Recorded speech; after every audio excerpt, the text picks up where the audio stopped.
ఇప్పుడు నమ్ముతున్నారు. ఎందుకంటే సార్ ఇప్పుడు చూసిండ్రు వర్క్ను, లైనింగ్ వర్క్ అని చూశారు. చూసి మిమ్మల్ని పని చేస్తున్నామంటున్నాం. లేదు సార్, మీరు సార్ పని రాక్ చేసి మేమందరూ చెప్తాం.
గతంలో 3 నెలల క్రితం ఇదే టీబీఎం దగ్గరికి వచ్చినప్పుడు ఏ రకంగా క్లోజ్డ్గా ఉందో ఆ రోజు మనందరం కూడా చూసాం. ఈ ఫ్రంట్ సైడ్ కనీసం గాలి కూడా చొరవకుండా ఉన్నటువంటి స్థితిలో ఆ రోజు చూసాం. 175 మీటర్ల పొడవున 10 మీటర్ల వ్యాసంతో ఉన్నటువంటి ఈ యొక్క టీబీఎంని ఆ రోజు మనందరం కూడా చూసాం. అదేవిధంగా నెల రోజుల క్రితం దీన్ని డిస్మాండిల్ చేయడం కూడా మనం చూసాం. ఈరోజు మళ్ళీ ఆ డిస్మాండిల్ దాదాపుగా 80% అంటే మొత్తం 1900 టన్నులు ఉన్నటువంటి ఈ టీబీఎంని ఇప్పటికే 1500 టన్నుల్ని డిస్మాండిల్ చేసి బయటికి తీసుకెళ్ళడం జరిగింది. ఇంకా 400 టన్నులు ఉంది. అది కూడా కటింగ్ అవ్వకపోతే గ్రానైట్ కట్ చేసేటువంటి డైమండ్ కట్టర్ను కూడా తీసుకొచ్చి ఇప్పుడు పనులు చేస్తూ ఉన్నాం. అంటే ఇంత క్లిష్టమైనటువంటి టీబీఎం ఇందులో చిక్కుకుని ఉండి హైకోర్టులో దీని మీద స్టే ఉంటే గత 5 సంవత్సరాల పాలనలో కనీసం దీన్ని వెలికి తీయకుండా జాతికి అంకితం అంటూ ఎంత మోసం, ఎంత దగ.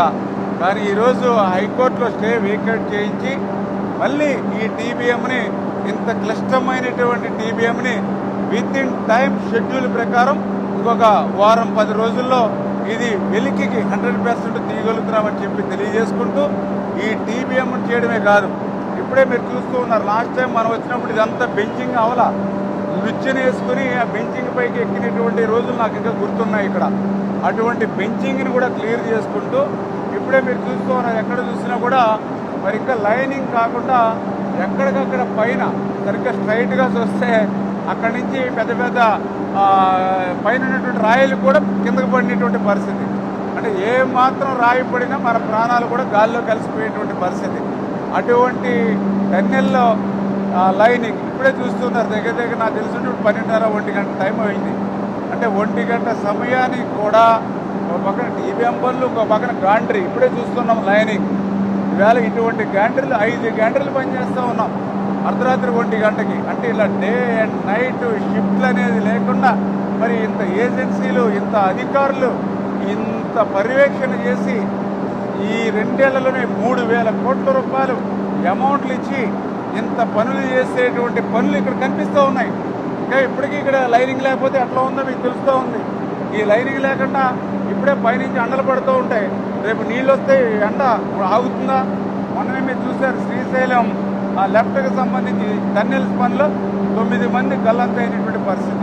అంటే ఇటువంటి క్లిష్టమైనటువంటి పనులు ఈ 2026 ఆగస్టు నెలలో కూడా మేము చేస్తూ ఉంటే ఆయన 2024లోనే మరి కంప్లీట్ అయిపోయింది, పూర్తి చేసేసామని జాతికి అంకితం చేశారు జగన్మోహన్ రెడ్డి గారు. అంటే అటువంటి వ్యక్తి 5 సంవత్సరాలు ఈ రాష్ట్రానికి ముఖ్యమంత్రిగా ఉన్నాడని అంటే మాకు చాలా సిగ్గుగా అనిపిస్తున్నటువంటి పరిస్థితి.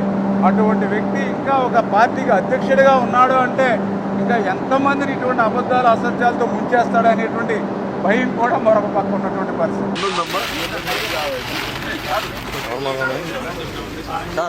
దేశం ఇప్పుడు నమ్ముతున్నారు. ఎందుకంటే సార్ ఇప్పుడు చూసిండ్రు వర్క్ను, లైనింగ్ వర్క్ అని చూశారు. చూసి మిమ్మల్ని పని చేస్తున్నామంటున్నాం. లేదు సార్, మీరు సార్ పని రాక్ చేసి మేమందరూ చెప్తాం.